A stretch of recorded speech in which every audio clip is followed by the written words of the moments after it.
ხმაური იყო ბათუმის მე-12 საბავშვო ბაღში თანამშრომლებმა და მშობლებმა ვაღის გამგენანა ლიპარტიანისა და 4 თანამშრომლის თანამდებობი და გათავისუფლება გააპროტესტეს. ახლა დანიშნული მოვალეობის შემსრულებელი კი შენობაში არ შეუშვეს.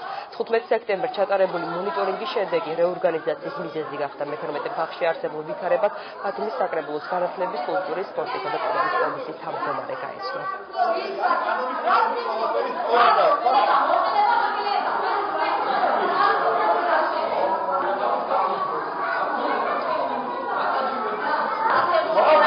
ხმაური მოყვა იმ ფაქტს, რომ გათავისუფლდა 5 თანამშრომელი, ამათ შორის დირექტორი ბაღის, რაც მოყვა იმ ფაქტს, რომ იყო ძალიან მნიშვნელოვანი დარღვევა.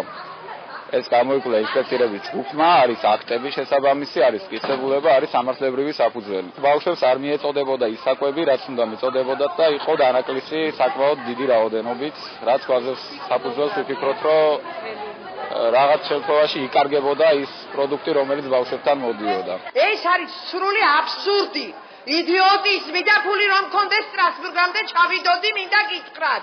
იმიტომ რომ დღეს არ წოდეს სრულიად უკონო ხორცი, რომელსაც 1 გრამი ქონი არ ქონდა და 7 კილო და 300 მივიღეთ. ეს არ არის მეცნიერულად დადგენილი ციფრები, ეს არის სრული დილეტანტიზმის შედეგი, შეთითქმული ბრალდება ჩემს წინააღმდეგ.